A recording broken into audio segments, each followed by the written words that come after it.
A internet, as redes sociais despontam como uma ferramenta poderosa capaz de mobilizar pessoas mundo afora e levá-las às praças públicas. E isso sem a intermediação de lideranças tradicionais, como, por exemplo, partidos, sindicatos e igrejas.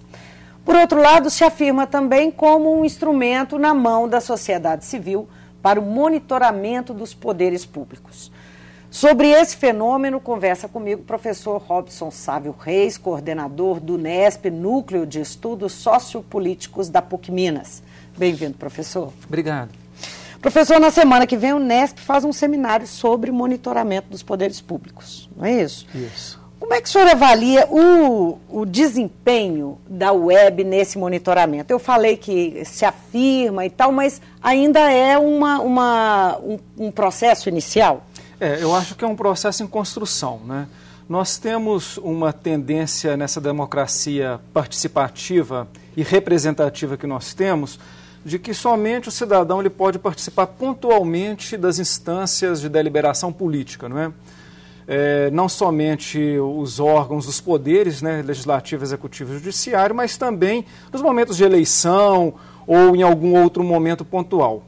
Eu acho que hoje a internet, né, com essa tendência cada vez maior de agregar várias plataformas de informação, ela possibilita várias metodologias e várias maneiras do cidadão acompanhar, né, cada um dos três poderes. Né, hoje, por exemplo, todos os canais legislativos, o judiciário, né, tem disponibilidade de canais não só de televisão, mas também na web, né? Eu tenho visto, por exemplo, que algumas casas legislativas já transmitem via computador, via internet, todas as reuniões ao vivo, né? Além do mais, existem vários outros mecanismos de interação com os poderes do Estado, seja através do envio de mensagens e recebimento, seja através do envio de malas diretas desses poderes para que os cidadãos possam acompanhar o processo legislativo ou outras instâncias. Então eu acho que, digamos assim, a internet, apesar ainda de ser um instrumento não universal de acesso, está em crescimento, ela oferece uma possibilidade, uma possibilidade interessante. Mas até que ponto são as instituições que estão abrindo o caminho para a sociedade fazer esse monitoramento e até que ponto a sociedade se apoderou de fato disso? É ela que abre esse caminho, que busca isso. É muito interessante a gente pensar o processo de comunicação, essa ida e volta, né? Os dois lados, né? É receptor e quem também está emitindo a informação. Nesse sentido, projetos como esse que nós temos de acompanhamento do legislativo e de monitoramento dos poderes têm nos mostrado que as pessoas, sejam individualmente, os cidadãos, individualmente ou em grupos, demandam informações, desde que tenham canais disponíveis. E isso é que é interessante, dentro dessa lógica de troca de informação para o conhecimento, né, das ações dos poderes e de outras tantas ações. Mas ainda é incipiente? Não, é incipiente, né? Eu acho que nós não podemos também, digamos assim, ser um pouco românticos ao analisar o fenômeno. Tipo, pensar que o fato de ter disponibilidade de informação, as pessoas estão de fato informadas. Mesmo porque existem muitos filtros, né? Existem dificuldades de acesso, existem interesses que são muito difusos e diversos, né? Então, nesse sentido... Que filtros e interesses seriam esses? Tanto de quem está emitindo a informação, quem está produzindo a informação, né? Que é claro, por exemplo, quem produz a informação institucional está preocupado com a imagem daquela instituição, daquele poder, etc. e tal. Quem está recebendo, eventualmente, tem outro interesse. Às vezes, um evento, vamos supor, numa casa legislativa... O emissor, ele tem claro, e o que é legítimo e natural? Esse perfil, né? Recentemente, eu quero dar um exemplo bem prático de algo que aconteceu aqui na Assembleia para ilustrar. Houve aqui uma audiência pública para discutir um determinado tema, né? Essa audiência pública, ela inclusive foi filmada pela TV Assembleia. Nós mostramos ao vivo. Mostraram ao vivo. E uma pessoa disse para mim, olha, determinado assunto que era pauta, ele realmente não esteve presente. Eu realmente pude ver numa retransmissão desse evento e, a partir daquilo dali, inclusive, perguntar, né? tanto o presidente da comissão contra outras pessoas, por que aquela pauta que para mim e outras pessoas eram importantes, essa pauta não apareceu? Então, isso só é possível por causa dessa possibilidade de interação. Se dependesse do meu esforço, que naquele momento estava trabalhando para vir aqui, para participar, para acompanhar, provavelmente eu estaria fora desse processo. Agora, dá para pensar em avanços? Já dá para identificar algum tipo de avanço? Reflexos, objetivos que a gente possa perceber no comportamento em geral? O senhor deu um exemplo, né? Eu penso o seguinte, eu tenho visto com os estudantes, por exemplo, da universidade, sempre existe uma certa ideia de que os estudantes, os jovens, estão fora de tudo que é política institucional, partidos ou interesses públicos. Todas as vezes, por exemplo, que nós tratamos de discutir esses temas, as pessoas fazem referência que ou já assistiram o canal da Assembleia, ou conhecem o site da Assembleia, ou já ouviram a retransmissão de alguma notícia que a Assembleia tem, parece que uma produtora de rádio que transmite notícias. Quer dizer, se os jovens que, no senso comum, parecem como aquelas pessoas distantes, dão notícias de que de vez em quando tem essas informações. Outra coisa muito interessante, as redes sociais, né, microblogs, Twitter, Facebook. Então, por exemplo, acontecem eventos aqui, alguém, ou um deputado, ou alguém que assistiu, joga aquilo é duplicado, replicado, comentado. É uma forma das pessoas Caiu na rede, Exatamente, é uma forma... Uma grande, isso é muito interessante. Um grande desdobramento. Exato, né? É muito interessante, sabe, Vivi, porque as pessoas, elas não somente têm a notícia, mas elas podem opinar sobre a notícia. Elas podem trocar essa informação, elas podem criticar, elas podem elogiar. Ou seja, tem um movimento que é um pouco para além da simples recepção da informação. Né? Essas redes sociais permitem que grupos que têm, digamos assim, perfis semelhantes, interesses semelhantes, agendas semelhantes, não simplesmente obtenham a informação de interesse, mas possam reproduzir essa informação e, inclusive, questioná-la. Professor, não tem aí um caráter difuso, né, nessa questão da participação? Ainda muito difuso, se a gente for pensar, por exemplo, em termos de resultado efetivo né, dessa participação? Eu acho que temos que analisar o fenômeno assim. Primeiro, nós temos uma ideia de participação, que é uma participação que ela sempre foi capitaneada nessa nossa democracia recente, por grandes instituições, sejam partidos, sindicatos, igrejas, e que fizeram grandes manifestações no espaço público. Né? E parece que ali é que há participação. Formas de participação, elas acontecem para além desses momentos festivos, que são importantes, porque eles aglutinam, eles propiciam coesão, tematizam questões importantes. Mas a participação também, ela muitas vezes se dá de forma diluída naquelas pessoas que têm interesse pelo acompanhamento e desdobramento das questões. Então, nesse sentido, mesmo sendo uma participação difusa, não é possível a gente avaliar como isso se dá, não conheço nenhum estudo, mas eu acho que isso pode despertar Merece um estudo. Sim, formas de acompanhamento das pessoas dos temas. Ora, se determinadas temáticas, né, elas têm alguma possibilidade de atingirem a agenda pública e serem acompanhadas e as pessoas sentirem algum poder de pressão legítima, isso é muito importante. Né? É claro que talvez nós ainda carecemos um pouco daquela visão de que a nossa participação ela é ainda muito, digamos assim, não somente difusa, mas ainda muito festiva. Né? Eu tenho visto, por exemplo, diferentemente do que às vezes acontece em outros países, que aqui as nossas manifestações acontecem mesmo nos feriados. Parece que é um parêntese. Pois é, eu estava querendo justamente entrar nesse assunto. Né? O Brasil levou no 7 de setembro e no 12 de outubro alguns milhares de pessoas para as ruas da capital. Na verdade, o Brasil não levou, foi a web que levou. Exato. As redes sociais e essa comunicação. Pessoas diversas falando de temas um pouco diversos também. Exato. Tinham algumas colocações do tipo a validação da ficha limpa, não é, para 2012, o controle do Conselho Nacional de Justiça sobre o Judiciário, não é? contra a corrupção, né, de uma forma um pouco, assim, digamos, genérica, né, uma manifestação contra a corrupção. Na sua opinião, esse movimento está avançando, está ganhando corpo? O senhor começou a falar que isso aconteceu nos feriados. O que significa isso? Eu acho o seguinte, primeiro, vamos assim, ver pontos positivos. Pontos positivos. Há um interesse de segmentos da sociedade de puxarem esse tipo de manifestação. Independe, digamos assim, das instituições tradicionais que geralmente arregimentam pessoas para os espaços públicos para manifestar. Então, há por parte dos cidadãos, individualmente ou em pequenos grupos, iniciativas, né, de demandarem no espaço público temas que são importantes para a sociedade. Outra questão muito importante é a participação dos jovens. Eu acho que isso é muito importante. Deve ser acompanhado com muito carinho, porque o jovem, ele não pode ficar alheio a tudo o que acontece na nossa sociedade, né? Esperando, né, a vida adulta para se posicionar, ou infantilizando a participação do jovem como aquele que somente vai para festejar. Isso também é muito importante. Outra coisa muito interessante, positivamente ou não, por exemplo, em relação ao Conselho Nacional de Justiça, né?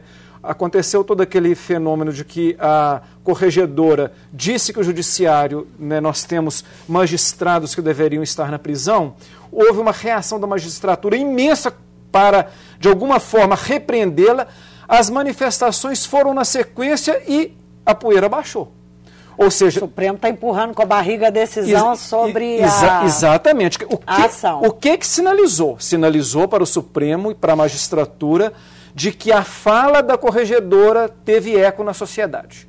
De um poder judiciário, que é um poder ainda formado e constituído em bases aristocráticas. Digamos assim, no meu entendimento, é o poder menos democrático da República, porque nós não elegemos juízes, nós não controlamos juízes. Agora que se criou um órgão interno de controle, que tem tido alguma eficiência, o próprio judiciário pensa em diminuir as suas atribuições. A sociedade dá um grito. Isso não seria possível, né, digamos assim, esse retrocesso, se esse evento não tivesse acontecido na praça pública. Agora, quais são os pontos, digamos assim, eu não diria negativos, que merecem atenção sob o ponto de vista de uma participação mais consistente? Primeiro, essa questão de que os temas são muito difusos. Não existe uma pauta, uma grande pauta agregadora. Por exemplo, corrupção. Corrupção é um tema que ele persiste na nossa agenda, digamos assim, da sociedade civil e que tem, de fato, nós temos tido avanços dos mecanismos de controle do Estado, na pauta que a mídia tem apresentado, mas, por exemplo, nós discutimos muito a corrupção sob o ponto de vista da corrupção no mundo da política. Esquecemos que existe toda uma engrenagem que azeita essa máquina, por exemplo, naqueles que são os corruptores, que é um ponto fundamental. O mundo da política faz parte da sociedade. E as grandes democracias, elas só conseguiram melhorar em termos de combate à corrupção quando também começou a se pensar naqueles que montam toda essa rede, não é? Então, você veja bem, temos ainda um caminho longo a percorrer. Quando o senhor se referiu a essa adesão ainda, digamos, não usou essa expressão tímida, mas, enfim, que não é ainda significativa, isso tem a ver com um comportamento do brasileiro ou tem a ver com uma realidade de percepção, né, da economia do país, que não é a mesma, por exemplo, na Europa, enfim, nos Estados Unidos? Acredita que tem a ver com isso? Por que as praças não encheram por causa dessas questões que estão incomodando os brasileiros? Duas questões. Nós temos uma história de participação política no Brasil que, primeiro, ela é muito fragmentada e sempre o povo esteve muito longe dos processos decisórios. Isso é importante, essa memória histórica, né? Segunda questão, a democracia nos moldes que nós conhecemos atualmente não tem 30 anos. Processos de democracia e de participação democrática são processos de construção. O que eu vejo nisso daí? Eu vejo o seguinte, que as pessoas, né, os cidadãos, eles começam, né, é uma percepção naturalmente, começam a se incomodar, digamos assim, com uma visão da política que ela se restringe, por exemplo, no processo eleitoral. As pessoas perceberam que é muito importante nós termos partidos funcionando, uma Constituição, né, a imprensa livre, as eleições, que isso é necessário, mas não é suficiente para que algumas demandas elas se tornem importantes na agenda pública. Até porque, na agenda pública, nós temos os políticos, digamos assim, as burocracias públicas e os grandes grupos de pressão que têm uma capacidade de agenda muito maior do que a sociedade de forma difusa. Então, elas estão só começando? É isso? Esse é um processo que se espera avanço, que as pessoas podem resolver ir para as ruas para manifestar coisas que elas estão, insatisfações? Não somente, Vivian, ir para as ruas, mas eu acho que nós temos que pensar agora que as ruas também são as ruas virtuais. Não é somente a rua, o espaço público das cidades, mas é também as ruas que acontecem no mundo virtual que podem agregar pessoas, fazer com que essas pessoas expressem opinião, tenham poder de veto, porque é isso que vai acontecer nas próximas eleições, é uma intuição que eu tenho, quer dizer, as pessoas vão dizer, vote em fulano, mas não vote também naquele. Entendeu como é que é? Veja... voto negativo pela internet? Exatamente, um poder de veto. Por quê? Porque ali você tem uma capilaridade, uma possibilidade de ampliar o seu discurso de uma forma muito grande. Agora, que paralelo o senhor faria em relação ao que está acontecendo no mundo? Né? Nós vimos aí nesse fim de semana que passou uma grande movimentação que atingiu em torno de 90 países. É um movimento que já vem ganhando força há mais de mês, especialmente na Espanha, em Nova York, e que foi crescendo e que se espalhou pela Europa. São algumas dezenas de milhares de pessoas que estão aí se manifestando também com bandeiras diversas, né? O que esse movimento que está acontecendo aqui tem a ver com esse movimento e com o que aconteceu no mundo árabe? É possível a gente estabelecer essa relação? Olha, no mundo global, e quando a gente pensa em globalização, não é só econômica, globalização de cultura, o acesso muito grande às informações, é claro que boas práticas elas são replicadas. Né? As pessoas percebem isso. O que aconteceu na chamada Primavera Árabe, no mundo árabe, foi o seguinte: as pessoas realmente se organizaram por várias vias que não as institucionais, inclusive a internet, e com uma pauta reivindicatória forte, com presença nas ruas e presença ostensiva. E aí é um pouco a diferença nossa ainda, que é uma presença, digamos, tímida, como você disse. Né? Então, quer dizer, as pessoas foram para as praças e exigiram que ditadores... Né, isso tem a ver com o grau de insatisfação? Grau de insatisfação. Com demandas reprimidas, o grau de repressão. Né, insatisfação popular, entendeu como é que é? Acolhimento dessas insatisfações por outras instituições, inclusive com repercussões internacionais. Né? O nível, digamos assim, de liderança desses movimentos, porque também não foi, digamos assim, algo que surgiu espontaneamente. Né? Sempre, né, é importante a gente dizer que sempre quando há... Por exemplo, nós falamos aqui das passeatas do dia 12 de outubro e 7 de setembro. Apesar desse nível difuso, muitas daquelas pessoas são militantes sociais.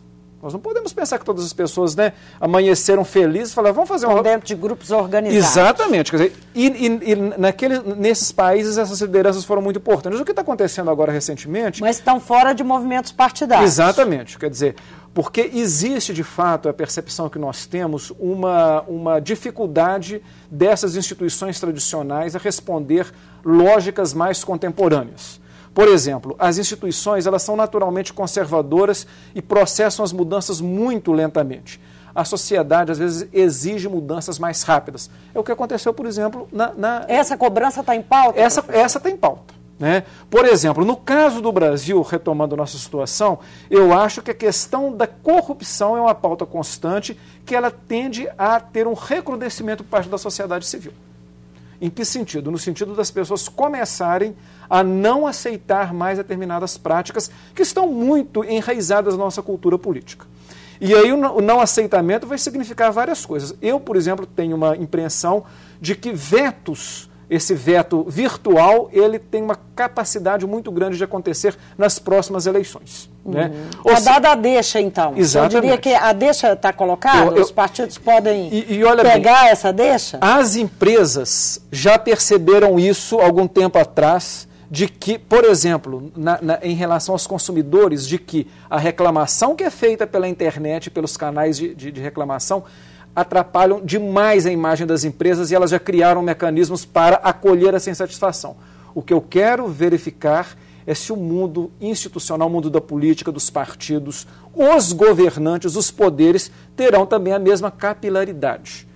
Porque o que está colocado é que, nesse espaço virtual, apesar dos pesares, existe uma potencialidade muito grande de difundir informações, reivindicações, inclusive também elogios e críticas positivas. Né? Pessoal, voltando à questão dessas manifestações mundo afora, o senhor diria que nós estamos assistindo o início de uma mudança grande? A gente pode pensar desse jeito? Uma mudança grande, assim, uma mudança no sistema econômico mundial? Olha, será que podemos pensar tão longe? Eu até hoje nós estávamos conversando um pouco sobre isso lá no Nesp, né, de que, por incrível que pareça, no caso, por exemplo, dos Estados Unidos, o que acontece nos Estados Unidos atualmente? As pessoas, os cidadãos, perceberam que essa crise irá afetar o bolso de cada um. A motivação ainda é uma motivação muito individual e individualista. Acontece que, a partir de uma motivação individualista, eles esperam respostas dos poderes, da organização, dos poderes constituídos. O problema de um capitalismo tão, digamos assim, consolidado como o nosso, é que muitas vezes a lógica das manifestações se dá muito na esfera privada, nos interesses privados, o que não é ilegítimo. Agora, o importante é transformar interesses privados em interesses coletivos. Né? Por exemplo, em países como o nosso, altamente desiguais, não adianta, por exemplo, eu querer a segurança que privilegia o meu bairro sem pensar que a segurança da cidade, do estado e do país. O pulo do gato dessa transformação é sair um pouco dessa cultura altamente individualista, entendeu? Como é que é pragmática, né? Essa cultura de que eu estando bem, não interessa o que está acontecendo com os outros. Se esse espaço, digamos assim, de manifestação conseguir possibilitar que as pessoas interajam no sentido da associatividade, da solidariedade, um pouco dentro da partilha, eu acho que nós podemos ter o início de transformações, digamos, mais estruturais.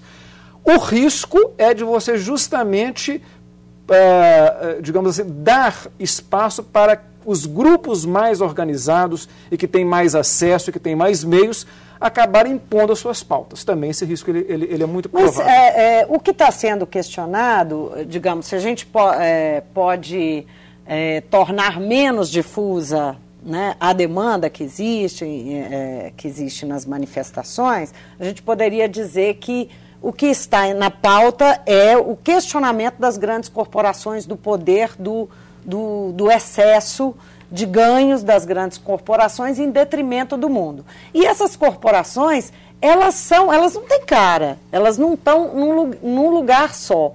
Como que cidadãos, de certa forma, desorganizados, que não estão reunidos em grupos organizados, vão poder fazer frente a essa grande corporação que é o sistema financeiro mundial, esse grande mercado. E existe realmente até uma imagem de um filme chamado A História das Coisas.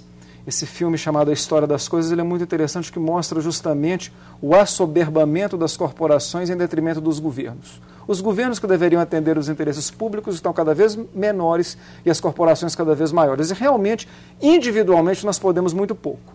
Agora, primeiro, ações coletivas, elas são importantes e, mais do que isso, as ações coletivas, elas têm mais força de pressionar as instituições encarregadas dessas mediações.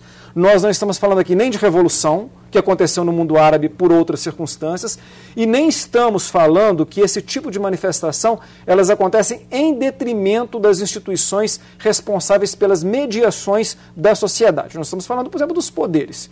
Então, muito provavelmente, se haverá algum tipo de porosidade dos poderes do Estado de recepcionar essas reivindicações, aí sim as instituições que têm, digamos assim, o poder e a responsividade de dar essas respostas aos cidadãos, elas poderão processar mudanças. Lembrando que grandes mudanças sociais não dependem simplesmente das instituições, depende de apoio e de respaldo popular. Ora, se a população está mobilizada em determinadas temáticas, você tem o primeiro passo para conseguir modificações substantivas. Né? Então, quer dizer, o respaldo da população ele também é fundamental. O que aconteceu é que, principalmente dentro de uma tendência de uma ideia que aconteceu muito grande nos países democratas e ocidentais nos últimos tempos, é que as burocracias públicas elas aumentaram muito no sentido das políticas públicas, os políticos também, as corporações, em detrimento da sociedade. O que eu acho que a sociedade está querendo é se reposicionar. E isso é importante, quer dizer, não está se reposicionando em detrimento dessas instituições, mas está se reposicionando na condição de determinar pautas. 99%, né, o que fica... Não é isso? Eles têm um bordão. 99% aquilo que fica... Os 99% que não tem nada. Exatamente. E 1% que fica para... E que determina, né? Então, eu acho que aqui nós temos, dentro desses movimentos sociais, né, digamos assim, possibilidades de canais de interação das pessoas que irão se associar por demandas diversas, mas que poderão pressionar as instituições do Estado para mudanças mais substantivas. Professor, esse é um assunto que a gente podia esticar aqui muito ainda, ter mais meia hora de conversa, mas não dá tempo, acabou o nosso prazo. Muitíssimo obrigado pela sua presença aqui no Mundo Político. Eu que agradeço mais uma vez. Eu conversei com o professor Robson Sávio Reis, ele é coordenador do NESP, o Núcleo de Estudos Sociopolíticos da PUC Minas, que organiza um seminário para discutir o monitoramento dos poderes públicos. Nós falamos disso e falamos também sobre esse fenômeno da web, que não só para o monitoramento, mas também esse fenômeno da web que está fazendo multidões irem às ruas para protestar contra muita coisa. Aqui no Brasil, alguns milhares de pessoas foram para as ruas e no exterior isso vem crescendo, essa movimentação vem crescendo graças à comunicação pelas redes sociais. O Mundo Político fica por aqui. Obrigada por nos acompanhar e até o próximo programa.